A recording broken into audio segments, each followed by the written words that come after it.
Well, Australians who participated in Greta Thunberg's flotilla to Gaza have spoken about their harrowing ordeal. They've described the horrific conditions they were forced to endure in an Israeli prison and have complained that they had to pay their own way home. Here's Juliette Lamont. Our medication was restricted, food and water. The cells are 6 metres by 3.5. I walked it out. Nobody was given any menstrual napkins. And we were routinely woken up in the middle of the night with huge blasting lights, with Alsatians and 20 men in riot gear. And this went on and on and on. And here I was thinking people who sail into an active war zone, despite repeated warnings not to do so, would be put up at the Sheraton. Here's another protester apparently upset that Australian taxpayers didn't pay for his flights home. Many of us spent days on Skyscanner trying to get flights home.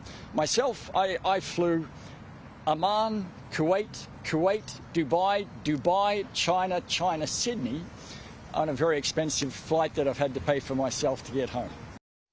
Joining me now is Sky News host Rowan Dean.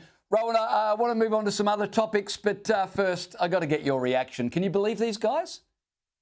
Well, the torture and going on and on and on is definitely a case of a taste of their own medicine. The torture for the last couple of years for many of us has been listening to Greta Thunberg and her clown show, wandering around the Mediterranean, pretending that they have something to offer to world geopolitics. And as for that character, as you say, maybe he shouldn't have bothered, because the world is in no better shape for their efforts. In fact, the lives of the hostages and the lives of many Palestinians at the mercy of Hamas would be in worse shape thanks to their efforts, because along with Penny Wong and Anthony Albanese, all that Thunberg and those clowns managed to do was drag out the process that finished so brilliantly the other evening. But those people actually prolonged Hamas's sense that they could actually win this thing by eking out the agony.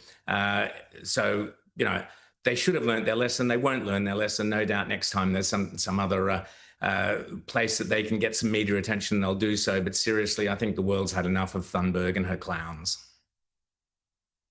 Have a listen to this pro-Palestine protester being investigated by UK police after chanting, "Put the Zios in the ground." His name is Samuel Williams. He's reportedly a student at Oxford, where he studies politics, philosophy and economics. Here he is. Gaza, Gaza, make us proud, put the Zios in the ground. Gaza, Gaza, make us proud, put the Zios in the ground. Gaza, Gaza, make us proud, put the Zios in the ground.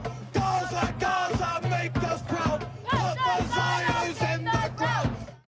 Rowan, a couple of days after the event, police have said they're investigating and the university will look into it. Do you think someone chanting for, Muslims to be put in the ground would make it to the end of the day or even the end of the street without being charged? No, of course not. And this is just a sign, James, of how far Western civilization, in particular one of the leading lights of Western civilization, Britain, has fallen to the leftist long march through the institutions. Oxford University is the oldest university in the English-speaking world. It's probably the second oldest university in the world. There were students there 30 years after the Battle of Hastings and the Norman Conquest. That's how old that university is. You think of Brideshead Revisited, Canterbury Tales, Oxford University features in all of those great works of literature. And here we have, it's called the humanities, James, the subjects that aren't necessarily medicine and the ones that actually mean something, engineering and so on. The humanities have to be churning out the most inhumane and vile individuals, not only from Oxford, but we've seen 2 cases recently from Oxford, not only this character, but we saw the bloke who had the great honour and privilege to debate at Oxford, Charlie Kirk, then turned round and mocked and celebrated Charlie Kirk's assassination. Now we have this character at the same time that Zios, as he calls them, in other words, that's just the modern slang for Jews. Jews are being buried in the ground in Gaza.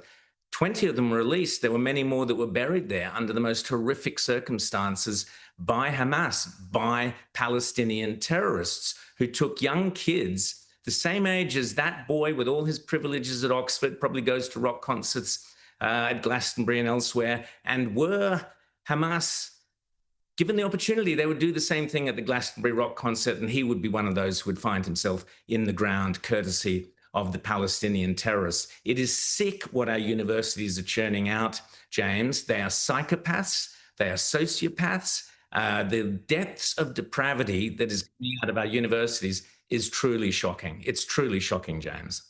Yeah, and he's, as I said, he's studying politics, philosophy. This is the kind of kid who'll end up, you know, in some position of leadership in the Western world at some point, presumably. God help us. Rowan Dean, appreciate your time tonight. I didn't get to the Fraser Island story. We might do that tomorrow night.